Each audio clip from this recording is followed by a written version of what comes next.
नमस्कार। हमारे चैनल में आपका स्वागत है। मैं हूं रामचंद्र मौर्य। साथियों, राम मंदिर का उन्माद आजकल बहुत तेजी से आगे बढ़ रहा है।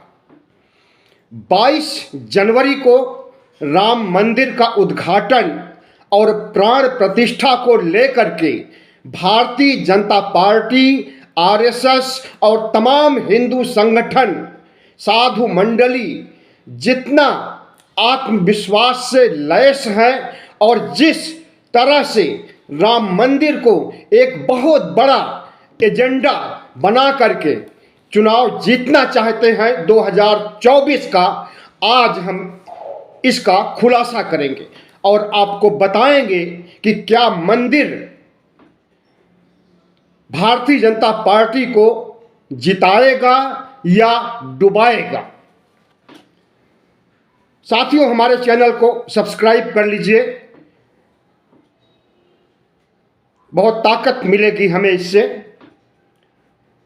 दक्षिण भारत में राम मंदिर का कोई असर नहीं पड़ने वाला है और दक्षिण भारत से 130 सीटें आती हैं भारतीय जनता पार्टी को।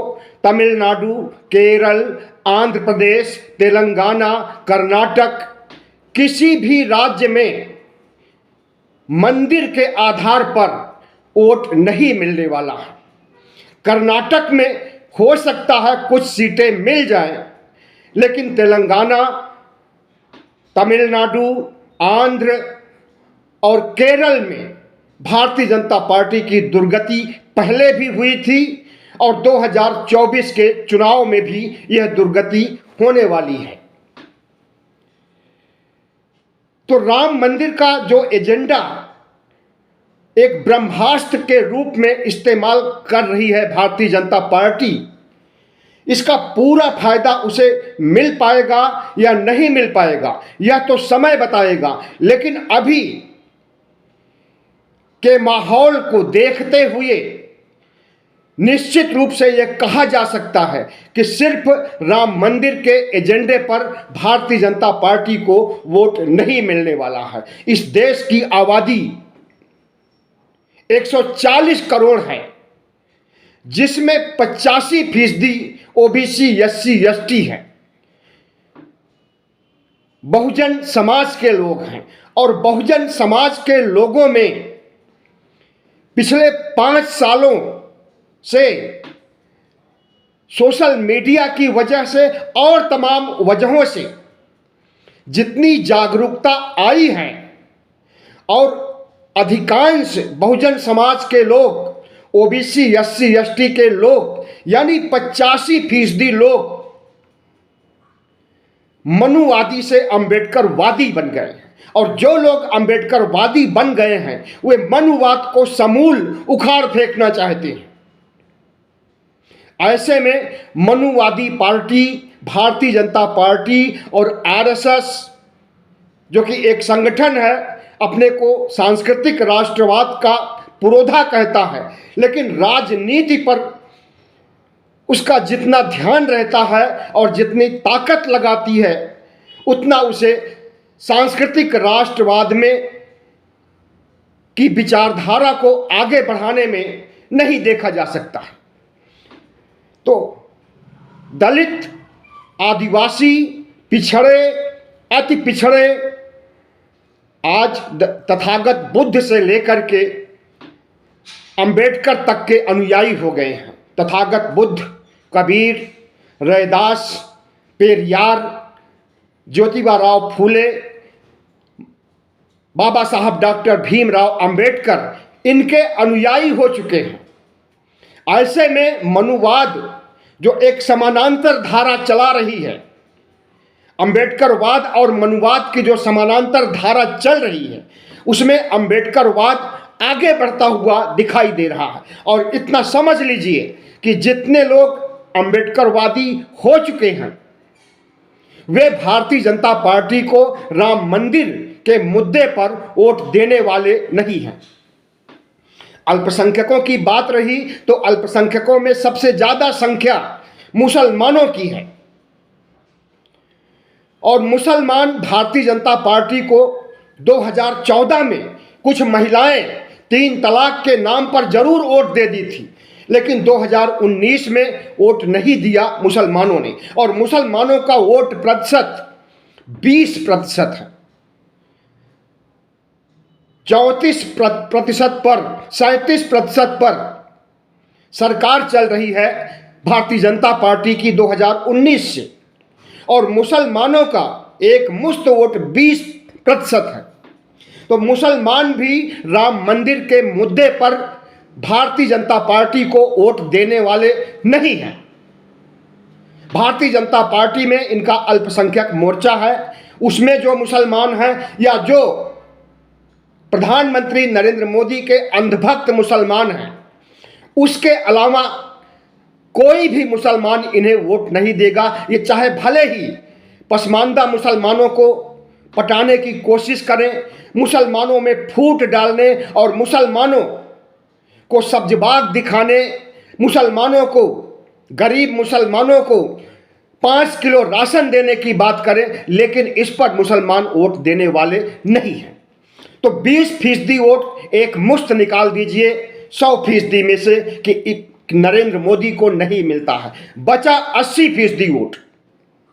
80% में 85% जो ओबीसी एससी एसटी के लोग हैं, इन 85% में हम नहीं कहते कि सभी अंबेडकरवादी हो गए हैं, हम ये भी नहीं कहते कि सभी मनुवादी हैं पहले की तरह, लेकिन इतना अवश्य है कि जब से सोशल मीडिया अस्तित्व में आया है, तब से अंबेडकरवाद और बुद्धिज्म का जितना प्रचार हुआ है, और सोशल मीडिया पर देखिए तो एक तरफा डॉक्टर अंबेडकर, महात्मा तथागत बुद्ध, पेरियार और फूले के पक्ष में तमाम पोस्ट आपको मिलेगी, और इनके प्रति श्रद्धा का भाव रखते हैं। जो लोग पहले मनुवादी थे, जो लोग पहले भारतीय जनता पार्टी को वोट देते थे, उसमें से अधिकांश लोग अंबेडकरवादी हो गए हैं और बुद्धिस्ट हो गए हैं। ऐसे में भारतीय जनता पार्टी अगर यह गुमान पालती है कि उन्हें पिछड़ों का एक मुश्त वोट, जैसे 2019 में 44% ओबीसी वोट दिया था भारतीय जनता पार्टी को, उस तरह का वोट नहीं मिलने वाला है। उसका आधा हो जाएगा, या यूं कहें कि आधे से कम हो जाएगा, जो मंदिर मुद्दे पर वोट देगा भारतीय जनता पार्टी को। क्योंकि 2019 में ओबीसी जनगणना की बात नहीं उठी थी, ओबीसी हक अधिकारों को देने की बात नहीं उठी थी, और इस बार विधानसभा चुनाव से ही पूरे भारत की फिजा में ओबीसी जनगणना का प्रश्न उठाया जा रहा है, और ओबीसी को हक अधिकार देने की बात कही जा रही है। ऐसे में भले ही 3-4 राज्यों में जो अभी अभी चुनाव हुए हैं, उसमें ओबीसी मुद्दे पर वोट नहीं मिला हो, लेकिन इतना निश्चित है कि मत प्रतिशत ज्यादा मिला है भारतीय जनता पार्टी की अपेक्षा कांग्रेस को। कांग्रेस को थोड़ा बहुत नहीं वोट ज्यादा मिला है, 10 लाख से अधिक वोट ज्यादा मिला है भारतीय जनता पार्टी से। वोटों के मामले में कांग्रेस ने बाजी मारी है, और सीटों के मामले में बीजेपी ने बाजी मारी है। तो ऐसे में यह नहीं कहा जा सकता कि इन 3 राज्यों में जहां अभी चुनाव हुआ है, 3 नहीं 4 राज्यों में, वैसे तो 5 राज्यों में हुआ है, इन 4 राज्यों में यह कहें कि राम मंदिर के आधार पर वोट पड़ा है या धार्मिक ध्रुवीकरण के आधार पर वोट पड़ा है, तो इसे कतई स्वीकार नहीं किया जा सकता। अगर राम मंदिर के मुद्दे पर वोट पड़ता तो एक मुश्त वोट भारतीय जनता पार्टी को जाता, और कांग्रेस के हाथ 15-20% वोट से ज्यादा नहीं आता। लेकिन स्थिति यह है कि जिन राज्यों में हार हुई है, वहां पर भी 40% से ज्यादा वोट कांग्रेस को मिले हैं, और तेलंगाना में तो बिल्कुल स्वीप कर गई है कांग्रेस। जिस तरह से भारतीय जनता पार्टी 2014-2019 में उत्तर भारत के हिंदी बेल्ट में स्वीप करती थी, ठीक उसी तरह से राहुल गांधी स्वीप किए हैं तेलंगाना में। और मध्य प्रदेश, छत्तीसगढ़, राजस्थान में बुरी तरह से हार नहीं हुई है। सीटों के मामले में जरूर हार हुई है, लेकिन वोटों के मामले में कतई नहीं हार हुई है। तो जो नजारा 3 राज्यों के चुनाव में देखने को सामने आया था, वही नजारा वोटों के मामले में अगर लोकसभा चुनाव में भी देखने में सामने आएगा तो इसमें कांग्रेस की जीत होने जा रही है। और हिंदी बेल्ट में जहां जहां प्रधानमंत्री नरेंद्र मोदी स्वीप करते थे, चाहे हरियाणा हो, दिल्ली हो, उत्तर प्रदेश हो, तमाम राज्य ऐसे हैं, राजस्थान, छत्तीसगढ़, जहां स्वीप करते थे, यहां स्वीप करने वाले नहीं हैं। और 400 पार का जो नारा दिया है भारतीय जनता पार्टी ने कि अब की बार 400 पार, तीसरी बार मोदी सरकार, ये दोनों नारे ध्वस्त होने जा रहे हैं। वर्तमान माहौल में देश की 140 करोड़ जनता महंगाई के मुद्दे से इतना खफा है, लोगों में इतना हाहाकार मचा हुआ है कि भारतीय जनता पार्टी को वोट नहीं देंगे। एंटी इनकम्बेंसी हावी रहेगी। एंटी इनकम्बेंसी को राम मंदिर नहीं दूर कर सकेगा। लोगों को पहले पेट की चिंता होती है, उसके बाद आस्था पर ध्यान देते हैं। अगर पेट की चिंता नहीं करेंगे, जिंदगी ही नहीं रहेगी, जिंदगी समाप्त हो जाएगी, तो भगवान और आस्था क्या कर लेगा।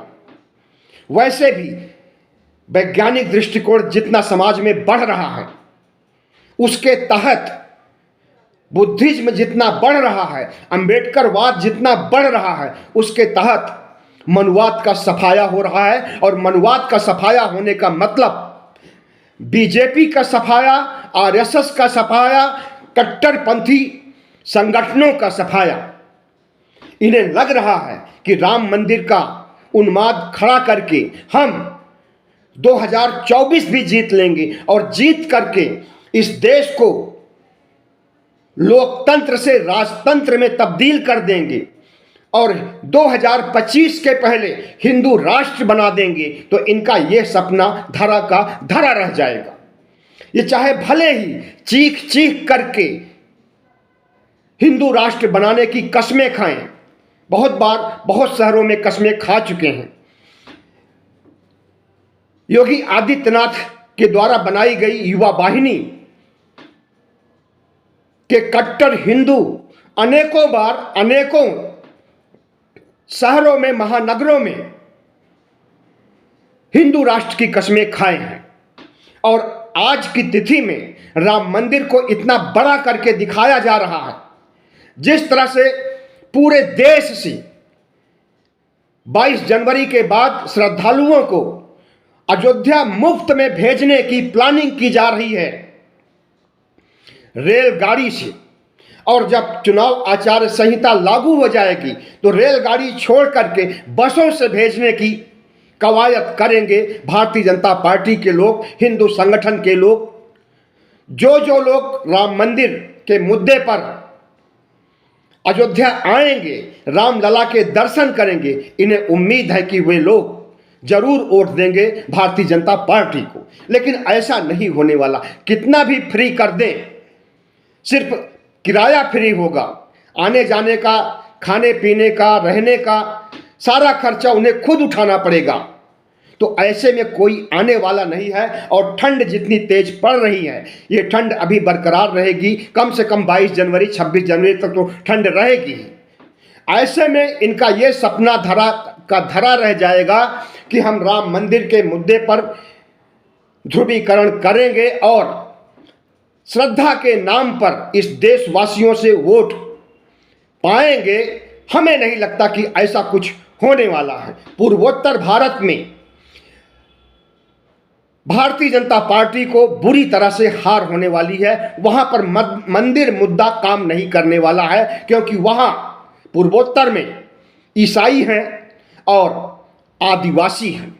और जिन आदिवासियों, मैतेई और कुकी समुदाय के लोगों में गृह युद्ध छिड़ा था, जिनकी महिलाओं को सरेआम नंगा करके सड़कों पर घुमाया गया था, उनके साथ बदसलूकी की गई थी, सड़क पर घुमाते हुए उनके गुप्तांगों में हाथ फेरा गया था, बलात्कार किया गया था, उन्हें मार डाला गया था, वो चीज जनता नहीं भूली है। मणिपुर की जनता ही नहीं बल्कि पूरे पूर्वोत्तर की जनता प्रधानमंत्री नरेंद्र मोदी को वोट नहीं देने वाली है, न तो राम मंदिर के मामले में और न इनके तथाकथित विकास और उज्ज्वला जैसे तमाम स्कीम के बारे में प्रभावित होकर के वोट देने वाले हैं लोग। हिंदी बेल्ट में, जिसे काऊ बेल्ट भी कहा जाता है, उत्तर भारत, यहां पर जहां स्वीप किया था प्रधानमंत्री नरेंद्र मोदी ने 2014 में, 2019 में, इस बार स्वीप करने नहीं कर सकेंगे, क्योंकि उस समय विपक्ष सोया हुआ था, विपक्ष संगठित नहीं था। अगर विपक्ष संगठित होता तो 2019 में ही विपक्ष की सरकार बन गई होती, क्योंकि विपक्ष को 63% वोट मिले थे और प्रधानमंत्री नरेंद्र मोदी को 37% वोट मिले थे। विपक्ष बिखरा हुआ था, लेकिन इस बार विपक्ष बिखरा हुआ नहीं है, एकजुट हो गया है। 28 घटक दल से अब 29 घटक दल हो गए हैं इंडिया गठबंधन में, और ये सब के सब एकजुट हैं और बहुत तेजी से सीट बंटवारे पर बात चल रही है और सीट बंटवारा 2-4 दिन में हो जाएगा। उसके बाद 14 जनवरी से भारत जोड़ो न्याय यात्रा शुरू हो रही है राहुल गांधी की, यह सबको पता है। इसके नाम में और इसके मार्ग में थोड़ा परिवर्तन किया गया है। जो भारत न्याय यात्रा थी, अब उसे भारत जोड़ो न्याय यात्रा कर दिया है। जो भारत जोड़ो यात्रा सितंबर 2022 में राहुल गांधी ने कन्याकुमारी से कश्मीर तक नापा था, उसका नाम अब भारत जोड़ो न्याय यात्रा कर दिया गया है। और मणिपुर का कलंक जहां पर अभी तक चल रहा है, अभी तक वहां हत्याएं हो रही हैं, अभी मणिपुर में आग लगी हुई है, अभी मणिपुर शांत नहीं हुआ है, उसी नब्ज प्रधानमंत्री की कमजोर नब्ज पर राहुल गांधी ने हाथ रख दिया है और वहीं से यात्रा शुरू कर रहे हैं। और वहां जाने पर पूर्वोत्तर की सारी सीटें इंडिया के पक्ष में आने वाली हैं, क्योंकि प्रधानमंत्री नरेंद्र मोदी के चाल चरित्र, चेहरे और इनके गूंगेपन को मणिपुर के मामले में जितना प्रधानमंत्री चुप रहे, शांत रहे, मौन रहे, उसे पूरे देश ने देखा है, लेकिन पूर्वोत्तर के लोगों ने अच्छी तरह से देखा है और समझा है कि नरेंद्र मोदी क्या चीज हैं। तो मणिपुर से शुरू होने वाली भारत जोड़ो न्याय यात्रा इनके राम मंदिर के एजेंडे को ध्वस्त करने वाली है। राम मंदिर का मुद्दा इनका जरूर लगेगा देखने में 22 जनवरी तक और उसके कुछ दिनों बाद तक भी कि यह मुद्दा बड़ा होने जा रहा है, लेकिन लोग भावनाओं के आधार पर या भावनाओं में बह करके आस्था के आधार पर वोट नहीं देने वाले हैं। वोट देंगे तो गरीबों को राशन दिया जा रहा है 5 किलो, अगर राशन नहीं दिया जाता तो ये मर जाते। यह सबसे बड़ा मुद्दा होगा, बेरोजगारी उससे बड़ा मुद्दा होगा।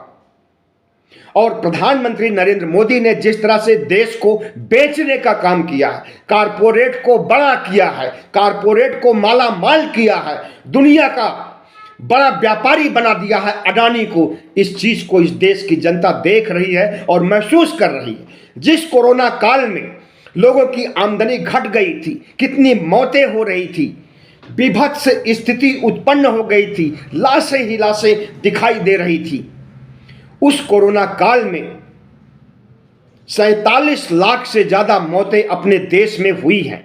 और प्रधानमंत्री नरेंद्र मोदी की गोदी मीडिया के अनुसार 5.5 लाख मौतें हुई थी, लेकिन WHO वर्ल्ड हेल्थ ऑर्गेनाइजेशन की रिपोर्ट कहती है कि 47 लाख से भी ज्यादा मौतें हुई थी।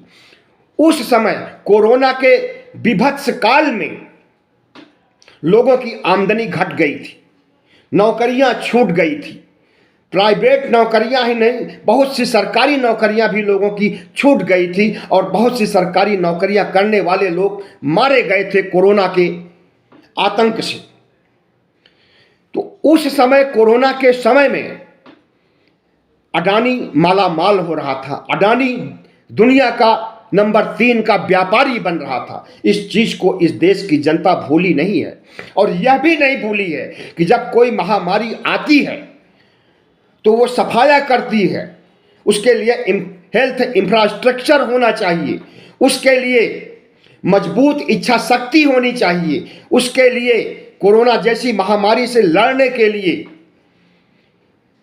ऑक्सीजन होना चाहिए, दवाएं होनी चाहिए, वेंटिलेटर होना चाहिए, अस्पताल होना चाहिए, बेड होना चाहिए, लेकिन कुछ भी नहीं। और इसकी वजह से 47 लाख मौतें, तो इस चीज को भी भुगत चुकी है। और जो मौतें हुई हैं उन्हें आज तक सहायता राशि नहीं दी गई। सुप्रीम कोर्ट ने अपने फैसले में कहा था कि जितने लोग कोरोना से मारे गए हैं उन्हें सहायता राशि दी जाए, लेकिन कुछ लोगों को दी गई है, इससे इनकार नहीं किया जा सकता। और एग्जैक्ट आंकड़े नहीं जारी किए गए हैं सरकार की ओर से कि कितने लोगों को दिया गया है सहायता राशि। तो इन चीजों से हम ये कह सकते हैं कि प्रधानमंत्री नरेंद्र मोदी की अकल मारी गई है। और अकल मारी का सबूत तो उस समय भी मिल गया था जब कोरोना इस देश में प्रवेश कर रहा था, दुनिया के देशों में लॉकडाउन चल रहा था, और हमारे यहाँ कोरोना के आने पर ताली और थाली बजा करके कोरोना का स्वागत किया जा रहा था। कितना बड़ा पागलपन किया इस सन की प्रधानमंत्री ने। इसे कैसे समझा जाए कि कोरोना का स्वागत करने के लिए ताली बजाओ, थाली बजाओ, दिया जलाओ, इस तरह का कार्यक्रम आयोजित किया गया था। तो इसी बात से समझ लेना चाहिए कि प्रधानमंत्री नरेंद्र मोदी के पास इवेंट है, इवेंट के जरिए वो चुनाव जीतना चाहते हैं, और धार्मिक मामलों में भी वो इवेंट बना देते हैं। राम और भगवान को, कृष्ण को, शिव को इवेंट बना देते हैं और खुद विष्णु के अवतार बन जाते हैं। विष्णु के अवतार की बात मैं नहीं कह रहा हूं। मंदिर ट्रस्ट के प्रमुख चंपत राय ने इस बात को कहा है कि प्रधानमंत्री नरेंद्र मोदी साक्षात विष्णु के 11वें अवतार हैं, तो नरेंद्र मोदी की पूजा होनी चाहिए। उसी राम मंदिर में नरेंद्र मोदी का भी स्टैचू होना चाहिए, क्योंकि विष्णु के अवतार हैं, इनकी पूजा होनी चाहिए। और प्रधानमंत्री पद से इन्हें इस्तीफा दे देना चाहिए, और नहीं देंगे तो जनता इन्हें हटाने जा रही है 2024 के चुनाव में। 2024 का चुनाव सिर्फ इंडिया नहीं लड़ेगा, सिर्फ विपक्ष नहीं लड़ेगा, बल्कि इस देश के 95 करोड़ मतदाता भी लड़ेंगे। इंडिया गठबंधन बन करके खड़ा हो जाए, इतना ही काफी है। अगर वो प्रचार नहीं करता है तब भी वो जीतेगा। कैसे जीतेगा? क्योंकि प्रधानमंत्री नरेंद्र मोदी से इस देश के जनता की 95 करोड़ लोगों की सीधी लड़ाई है, और इस सीधी लड़ाई में पलड़ा भारी होगा, विपक्ष जीतेगा, इंडिया जीतेगा। तो जिस तरह से आरएसएस के अखबार ने खुद स्वीकार किया है कि राम मंदिर का मुद्दा, धार्मिक ध्रुवीकरण नहीं चलने वाला है, उसका अखबार चीख चीख करके लिख रहा है, ऑर्गेनाइजर नाम है अखबार का, कि इस बार हिंदू ध्रुवीकरण का, राम मंदिर का मुद्दा नहीं चलने वाला है। आरएसएस का भी कहना है कि प्रधानमंत्री नरेंद्र मोदी का चेहरा नहीं चलने वाला है, प्रधानमंत्री नरेंद्र मोदी का मोदी मैजिक नहीं चलने वाला है। इस बार लोग मोदी मोदी नहीं बोलेंगे, इस बार लोग इंडिया को याद करेंगे और इनके एक सशक्त विकल्प के रूप में इंडिया का चुनाव करेंगे। भारतीय जनता पार्टी को बहुत भरोसा है अपने ऊपर कि राम मंदिर के मुद्दे को इतना बड़ा मुद्दा बना देंगे कि यह हमें 2024 की नैया पार लगा देगा। लेकिन ऐसा नहीं होने वाला है। जो मैंने कारण आपको बताए उससे भी बड़े कारण मौजूद हैं, जो कि थोड़े समय बाद अपने आप स्पष्ट हो जाएगा। जब इंडिया गठबंधन का चुनाव पीक पर होगा तब पता चल जाएगा कि राम बड़े हैं या इंडिया बड़ा है। बहुत बहुत धन्यवाद। हमारे चैनल को सब्सक्राइब कीजिएगा, लाइक कीजिएगा, शेयर कीजिएगा, ताकि हमारी आवाज़ 95 करोड़ मतदाताओं के पास तक पहुंच सके और 140 करोड़ लोगों के पास तक भी पहुंच सके।